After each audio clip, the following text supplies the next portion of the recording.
Hello guys, remember me? I'm Orbiter, your Welsh engineer, and welcome to part 4 of building a base on the man. And this time we're going to look at mods, more specifically mods that you can use to build a base or help you use to build a base. So if you look to the right here, I've got a base already on the man, and I actually used HyperEdit to get this here.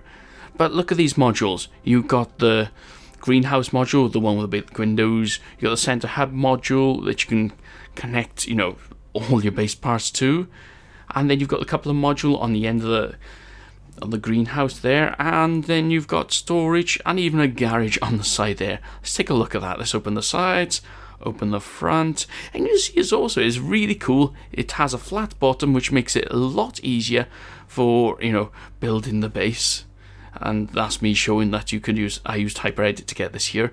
However, I am going to show you how to bring a module down and attempt to attach it to the side.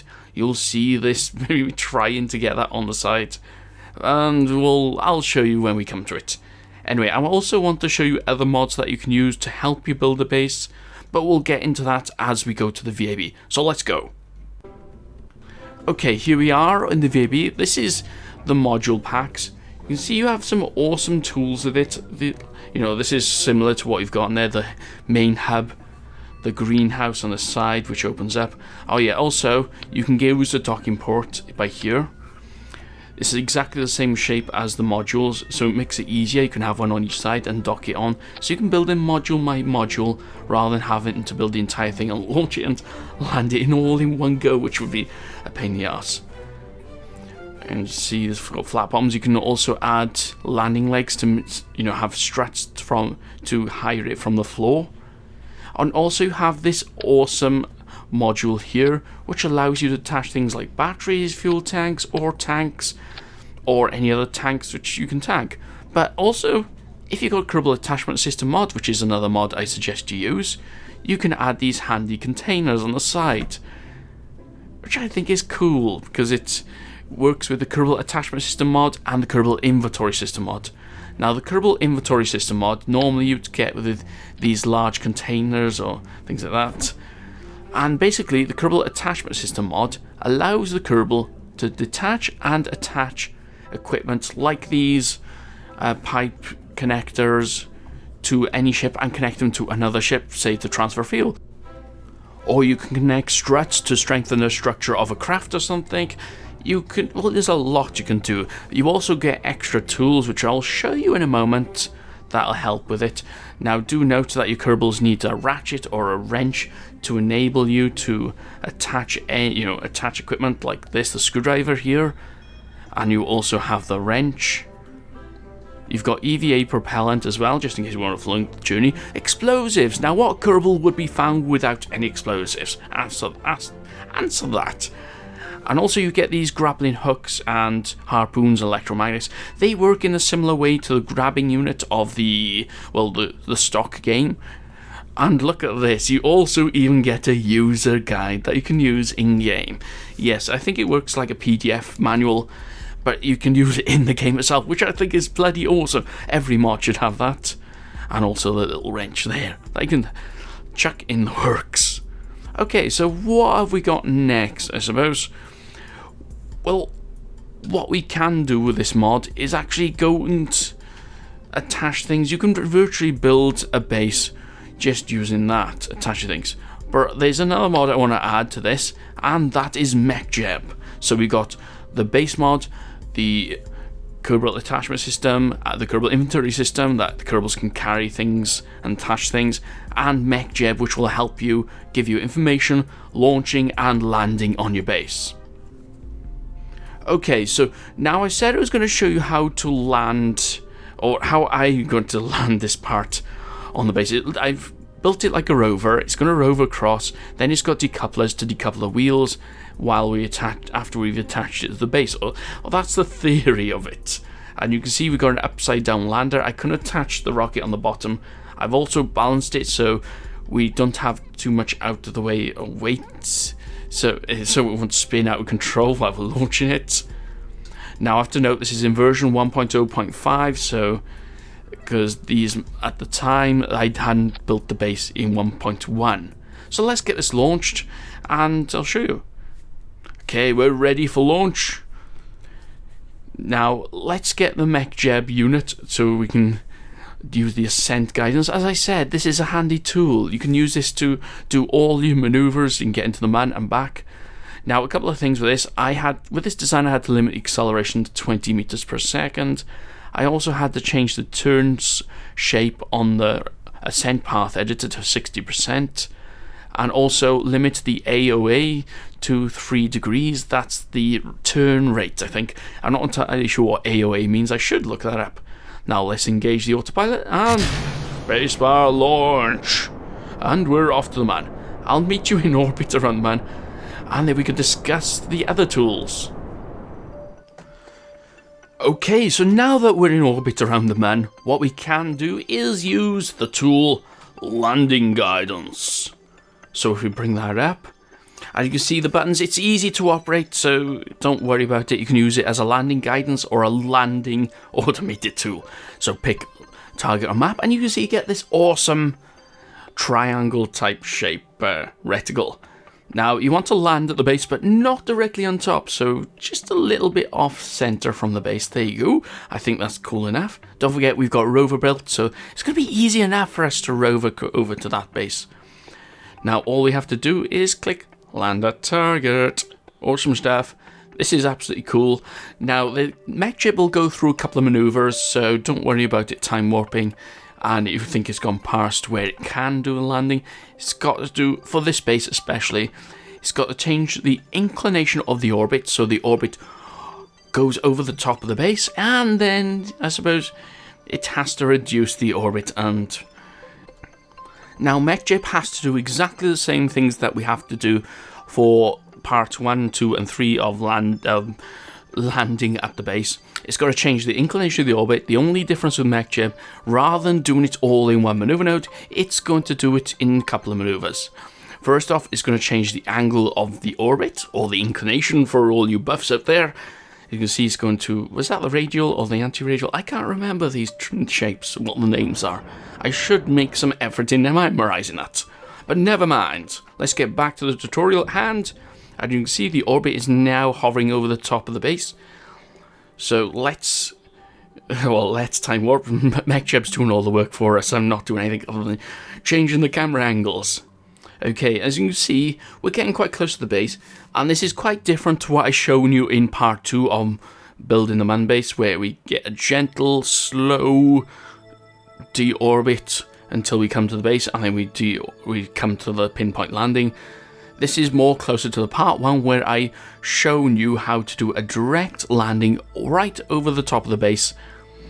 Although this is a little bit less, you can see it's reducing. It's also showing the target and where it's actually going to land, which is absolutely cool. Now I'm not sure if you have an atmospheric landing, whether this arrow will show you where you'll land if you were in atmosphere, but if you look on the landing guidance pop-up from MechJeb, you can see the target difference, and that's showing where the target is going to land, or at least the blue circle. I'm not sure if it's giving time for burning to land on the surface or what. You can see the landing guidance, the landing difference. It's down to 8 kilometers now and dropping. Now MechJeb is cool that it'll calculate every time that it's coming down and doing its burn. It's going to adjust that landing guidance as it's coming down. Now a note, for an unusually shaped craft like the one I done here, the auto warp as it was coming down, at least in version 1.0.5, it was jumping a bit. Okay, now I've detached that booster so we can come in for proper landing. It's control from the MechJeb, so it shows that from the nav vault perspective, MechJeb is going to land properly. Now let's click land at target and let MechJeb run its course and land at the target. And while it's doing that, let's do a short jump in the video, because otherwise these videos will be too long and too boring. As you know, MechJeb is quite an awesome tool. So here we go. Now we're coming in for the final landing. As you can see, I've turned off auto warp because that was causing problems. For some reason, the landing distance was increasing over the warp rather than coming down gently, and it was kept on coming out of warp doing burns, so I had to cut that out. And you can see the landing difference from the target we've chosen is 11 meters, 15. It's doing minor adjustments, and we hear the explosions of the boosters in the background, which is cool. Now at this point I was panicking, is it going to slow down in time? Do I have to take manual control? Luckily we did not have to take manual control. It came down nice and safe, as we'll show in a minute. It's doing exactly what I would do. First off, it bleeds off all speed by here, so then it's using the gravity to come straight down, and controlling the landing would be a breeze, because you just have to point straight down. And you don't have to worry about sideways movement. Okay, nice gentle, please. Don't break those wheels.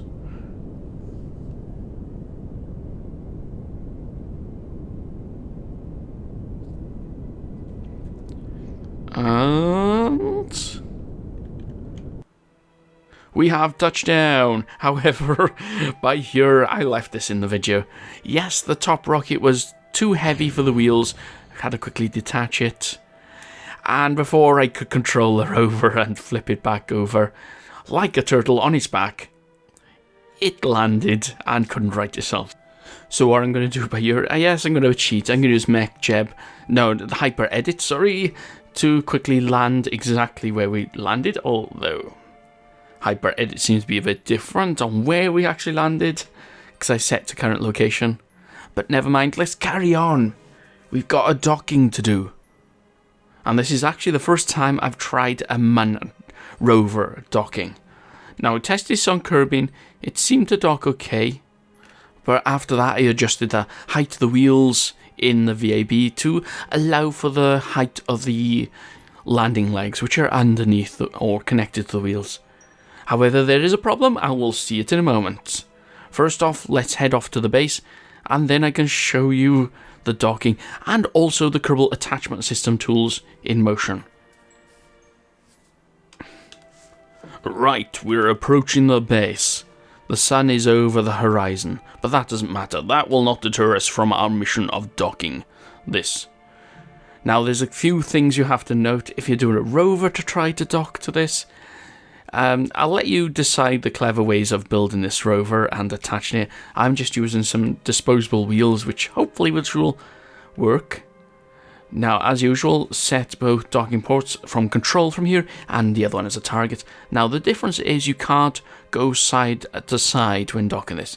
Now, luckily, you don't have to worry about height.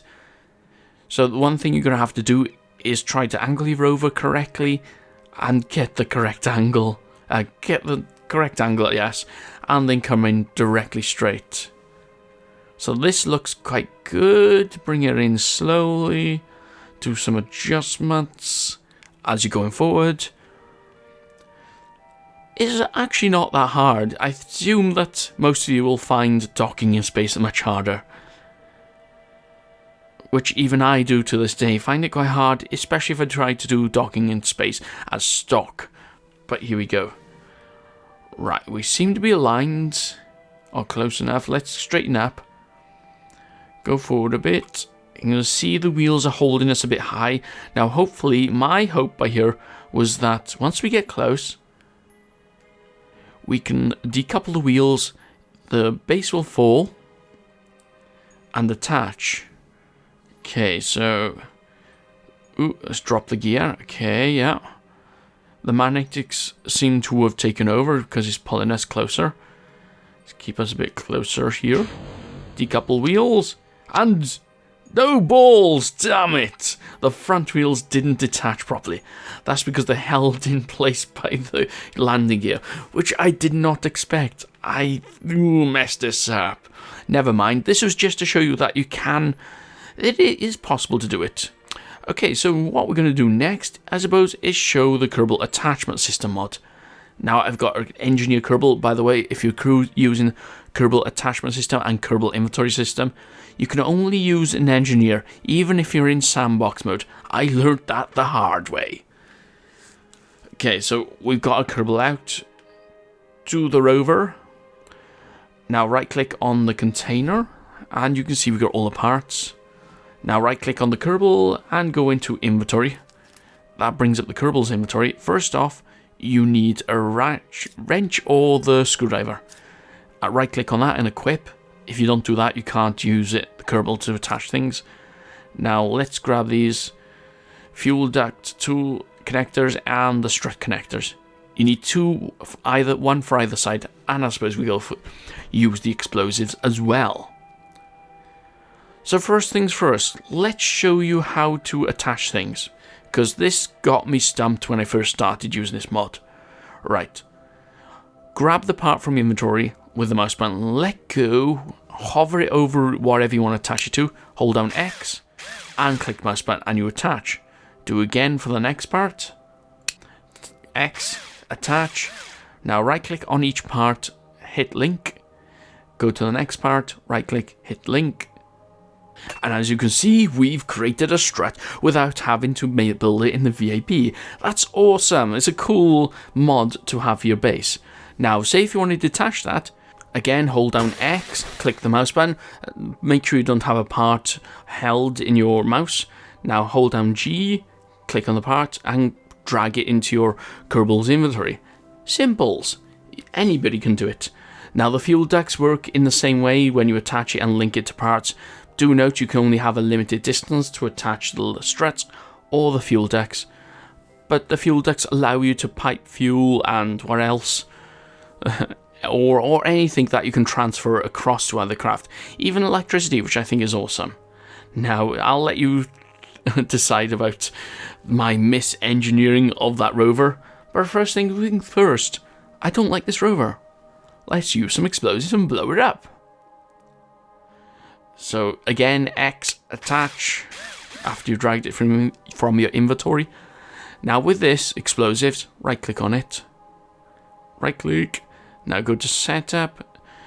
Now we want to give our Kerbal some time to get away from this explosive, so let's set this to, 22 seconds is good. Explosive radius, the amount of the explosive we're going to blow up. Set this to maybe 1.5, activate. And you should get a little ticking going down, like some of the old bombs that used to go off. Now let's have a look at this explosion. Look at this, she is so happy that she put that explosive on the man rover. And here we go. Oh wait a minute, darling, or whatever your Kerbal name means. There's a Kerbal on there. Yes, you killed a Kerbal, you stupid Kerbal. How dare you? Oh man, she looks so sad. Oh, she's upset. And her animation isn't updating after the explosion. Oh dear, what have you done, you stupid Kerbal? My fault, I told her to do it. Anyway, last thing I'm going to show you now is the internals of the Kerbal Planetary Base mod. And look at this. Look at the detail they've added to this. I think they've taken some of the stuff from the stock game. Oh, look at this. We got Gene Kerman shouting commands through his coffee cup from Kerbal Space Center. Rockets for Kerbals. If ever you need a copy of that, you know where to find one now. Yes, the stunning, the amount of detail they put in this. Kerbal's there, a post-it there that said, "Stop to snore." Another rockets for Kerbal's book. Read all calculations from Steve as they are wrong. We are out of post-it notes. I can see why you post them everywhere. Yeah, this is an awesome addition. This mod I may use myself in version 1.1. I checked to see if all these mods work in version 1.0.5, just in case some of you are still using that, and in version 1.1. So, I suggest that you go check out those mods if you're building a base. Kerbal Planetary Base mod, Kerbal Attachment System, Kerbal Inventory System, and also MechJeb. Those are the 4 mods I suggest that are awesome and you should use for your base. Anyway guys, if you enjoyed this video, why not crank that like button like an engineer? And I will see you in another video. I'm Orbator. Trust me, I'm an engineer.